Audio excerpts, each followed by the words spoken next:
From WLWT, this is Issues.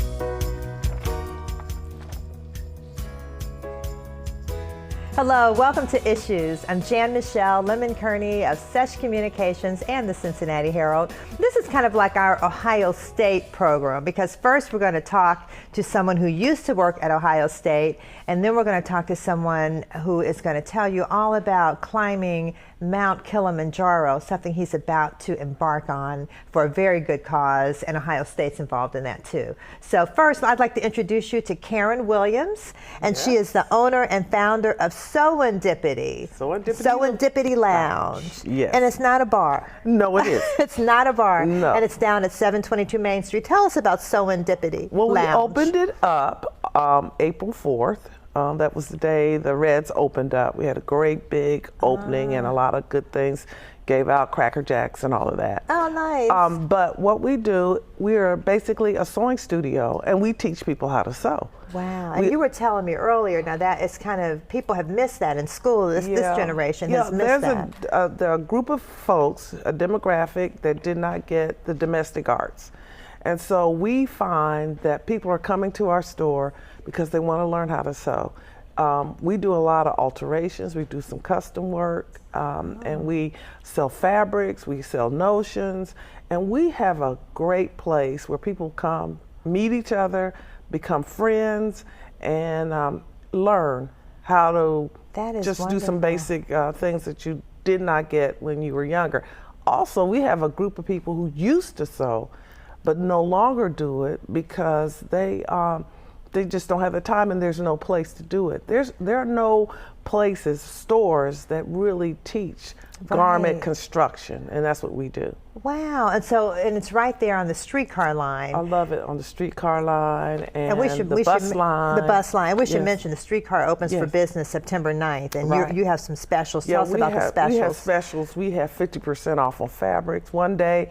We have 50% off on classes only one day. Okay. We have a 25% off on alterations one day, and this is through the 6th and the 9th. 6th to the 9th, okay, but you have to come to the store to get those 50% off. We even have a membership, just like the health clubs do. Oh, okay. We have a membership that you can have, and you can come to our store so many hours a week and sew and get help. And so we even have 50% off on that. Wow.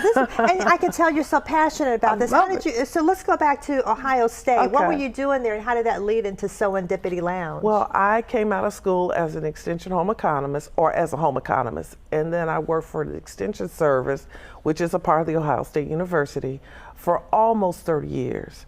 Eventually I got into some other areas, but my passion was fashion and clothing design, a little bit of food and nutrition as well. Right. We did a lot of 4-H, did a lot of classes with style review and all of that.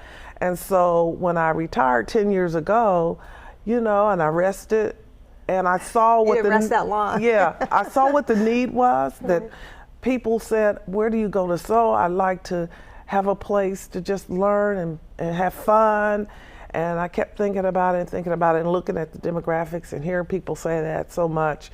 I would go to the regular clothing stores, I should say, the fashion stores, or the fabric stores, and they would sit there and say, where do you go to just get with people and mingle? And so I decided, you know what?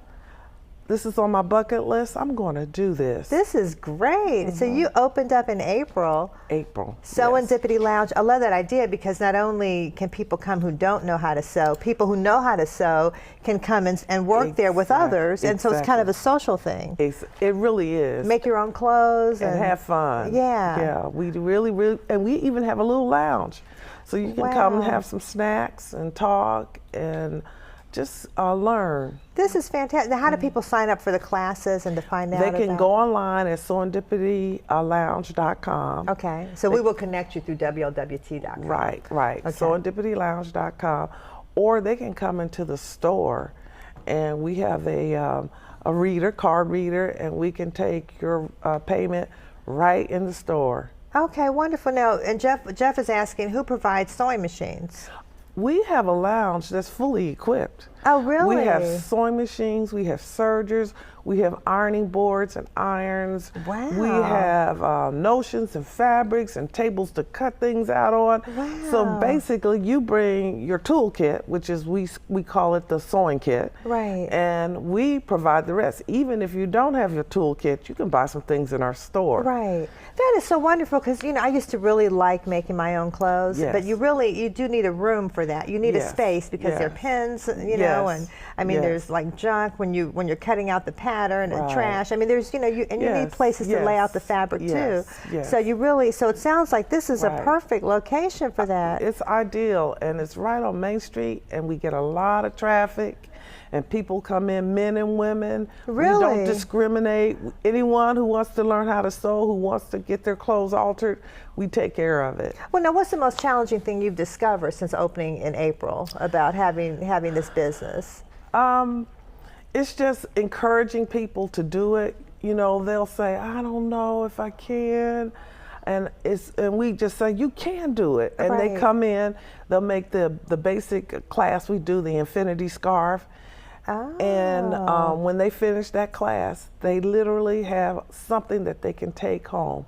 Immediate gratification. Wow. And once they see that, they're sold. I was going to say, because people can save so much money making their own clothes. Well, fabrics have gotten kind of expensive. Oh, okay. So it's not like what it used to be, but what it is the satisfaction of doing something with your hands. That's what's really important, accomplishing some things. The millennials like to do that. And the millennials are learning that we need some other things for purpose, and they enjoy it too. Right. Oh, wow. But they like for you to do alterations too. Yeah, so alterations, we can bring our clothes down, and you can actually. Yes, we have. It's a service you provide. Yeah, we have a service there.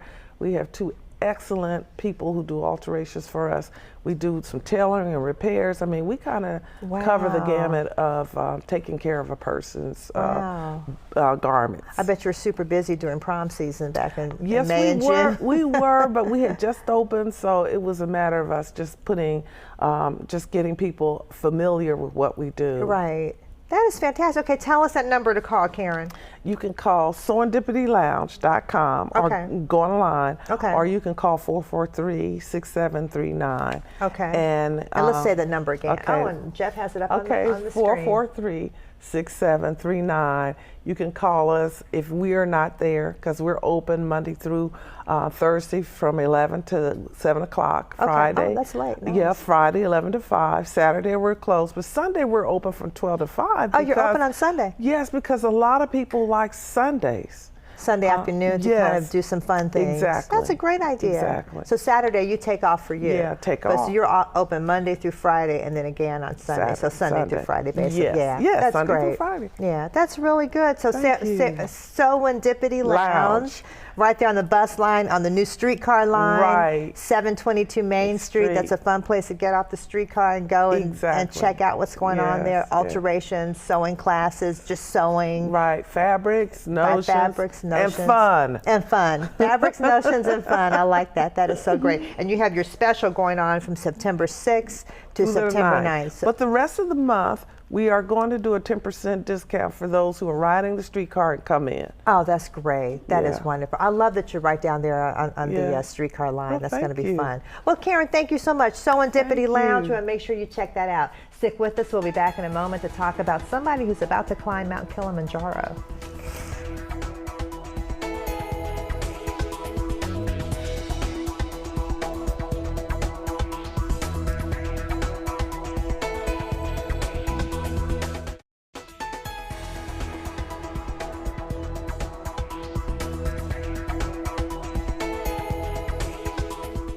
Welcome back. Okay, so we are here talking to this phenomenal individual, Mitch Happeney, and I'm hoping I'm saying the name right. Yes, but I'm so excited because you're about to climb Mount Kilimanjaro for a really good cause. So let's back up for a minute before we talk about that, and let's talk about your dad and multiple myeloma, because he's really the inspiration for this. Yes. So tell us about, what is multiple myeloma? Multiple myeloma is a rare blood cancer. My father was diagnosed in 2008 with it. And it has something to do with the plasma of the blood, like Yep, it's just a malignant cancer cell that really kind of attacks the red blood cells and the white blood cells. I'm not perfect at describing it, but it's a bone cancer, so it kind of has disorder in your proteins, and you develop over time, and then eventually you get tested with your blood count, things like that, and that's how you get diagnosed. Okay, and so your dad is in treatment at the Ohio Ohio State Comprehensive Cancer Center. Okay, Ohio State.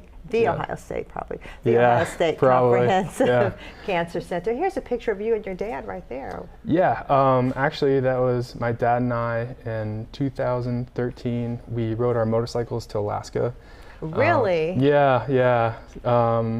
That summer we spent about a month traveling, a little less than a month, traveling to Alaska and back. It was a really great moment for us. We had a great time. So we should say now, this is 5 years after your dad was actually diagnosed. Yeah. What made you all decide to ride to, I'm going to quit saying to do something crazy. What made you decide? Well, it's my dad's bucket list, so he's got some things that he wants to do. But also we're motorcycle enthusiasts, so we like going out and riding and going to a few places. We've been to North Carolina, North Dakota, and some other small trips. On the motorcycle. How long did it take to get to Alaska? It was a little over 2 weeks that we got up there, so it took some time. It gets really monotonous in like the long stretches, but the mountains on the West Coast are pretty amazing. Wow. So we had a great time. Yeah. Oh man. So all right. So let's go back. So your dad was diagnosed in 2008. So what happened? I mean, how did he deal with that? They actually found out when he went to the hospital. He was feeling ill. Just kind of sick and tired. Yeah. I'm pretty sure they said that his kidneys were failing. So it was very rushed decision how to treat him. So he got diagnosed at Lancaster. Well, that's my hometown. Okay. And then he was taken up to Ohio State, I think the next day, to get more information. Like that. So is he in and out of the treatment center, or? Yes. Okay. So right now he's on kind of like they call it like monitoring, and I don't know. It's like a progressive, like he goes in once a week to get treatment.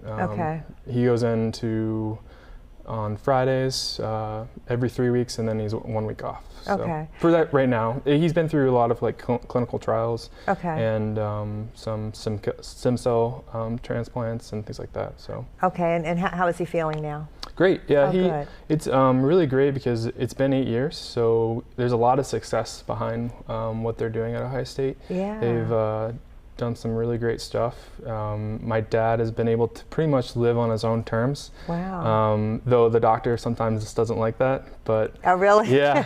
My dad's pretty. Maybe those motorcycle trips. Yeah, those things. But so far, it's been really great, and I think Ohio State's got a really great cancer center.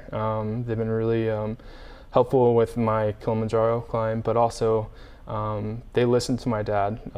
They really get feedback from him on how he wants to live his life, the quality of life, and they're really great. So. Well, you sound like just such a fantastic son. We're gonna take a break in a minute and come back and talk about this Kilimanjaro climb, and because you're really raising awareness and also funds. So we want people to support you. So we'll find out how you got that idea. Because I mean that sounds pretty awesome, but we're just I was going to say that with cancer treatment, even though there's insurance, I mean like the stem cell transplants and all the treatment is really expensive. Yeah.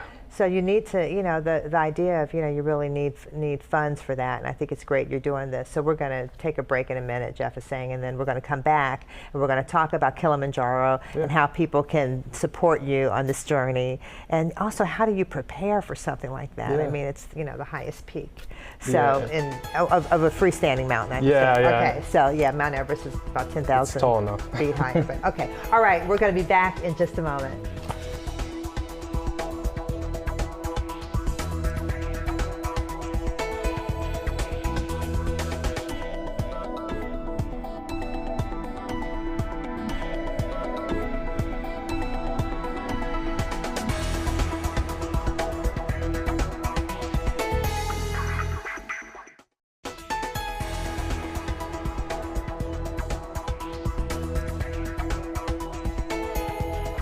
Okay, we're here talking with Mitch Happeney, just an awesome individual and a great son. And so we were talking about how your dad was diagnosed with multiple myeloma, kind of a rare form of cancer in the plasma, the blood, about 8 years ago. But he's doing fine. He's going for treatment at the Ohio State Comprehensive Cancer Center, right? And once a week. But he also in 2013, you guys took that motorcycle trip, and so you've done some pretty wild things. But now you're going to raise money through this climb on Mount Kilimanjaro. But tell us, I was asked you before during the break, and you said you've done some mountain climbs before. So tell us about it. Most recently we did a practice climb with our group near Denver, Colorado. We climbed Mount Bierstadt, which was a 14,000-foot mountain. It was really pretty high. Yeah, it was pretty high. Kilimanjaro's 19,000, right? Yeah, it's 19,000 feet. So we still have 5,000 feet to go. Yeah. But it was a really great experience. I got to be with my other 15 teammates that are going to be on the climb with us. And there you guys are. If anyone can see on television, that's really fantastic. Yeah, that's we got Gary, Terry, and a few others, and our event manager Kelly.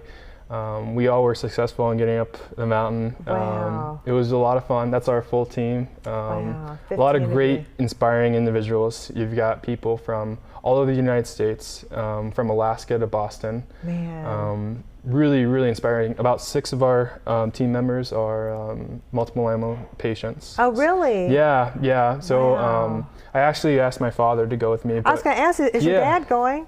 No, he is not going. One of his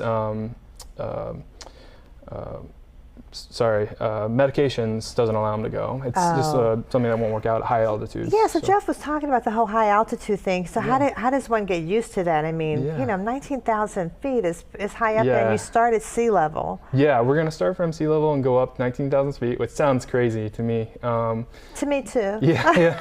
But it's about a 6-day climb, 6.5 day climb up.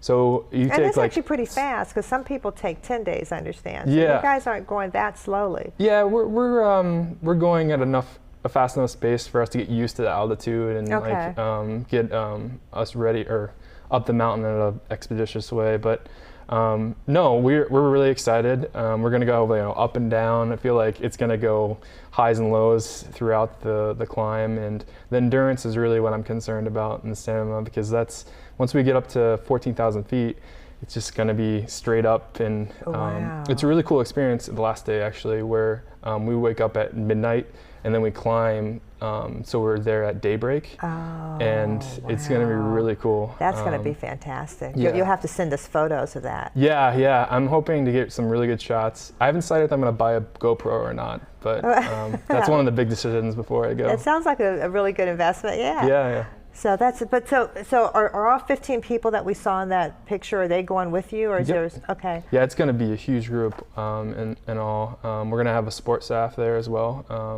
because we're only going to be carrying our day packs during most of the climb. And then you set up camp at night, and you guys have food to eat there. They say that there's not really a lot of partying going on. It's I bet. you put up your tent, you go to sleep, and then you wake up and you climb again. But no, it's a pretty cool plan that we have. The Multiple Myeloma Research Foundation is the organization I'm going with. They're doing a great job with the event planning. It's considered like an endurance event. And let's talk about the fundraising part, because how do people donate? How do people support you in raising money and awareness for multiple myeloma? Yeah, I've had some really great people supporting me and being generous, especially Ohio State, the media relations people there. Good. But I most of it's on my website. If you'd like to donate, you can go to my website. I've provided that. It's kind of hard to script out, but well, we'll say you can get to Mitch's website through WLWT.com. But you want to tell us the name of it real quickly for your website? It's the Multiple Myeloma Research Foundation support page, where it's a go-to page. It's got my name on it. Okay. So, yeah. Mitch Happeney. Okay, that's great. Yep. And you are leaving when? It's in February of next year. Okay. So the next 5 or almost 6 months, I'm going to be training for What kind of training do you do for that? So it's been a combination. So I've been hiking, running, And then I've just introduced, because I know winter is coming, the Stairmaster. Oh, okay. So right. I'm not really excited about that, but I'll have to do it. You kind of like being outside. Yeah, I'd like to be outside. I really enjoyed the hiking this past summer. It's been one of those summers where it's been a whirlwind of things happening because of this event.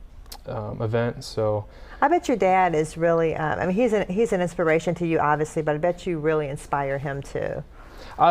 He inspires me. Yeah. My dad, he works very hard every day, and I love that he is taking the approach that cancer won't define him. That's and fantastic. He's really great about supporting me on this climb too. And Mitch, give us a phone number to call too. Should we call this one of these numbers, 800-293-5066? That's the Ohio State Cancer Comprehensive Cancer Center phone number. So. Okay, so is that a good one? All right, that's the one we have up here, 800-293-5066. And also people can go to WLWT.com, and we're going to connect them to Mitch's website so people can donate. And I know you're going to bring us back photos and lots of success stories. Yeah, so there's a lot to do. So thank you for sharing that with us. Stick with us. We'll be back in a moment with some calendar events.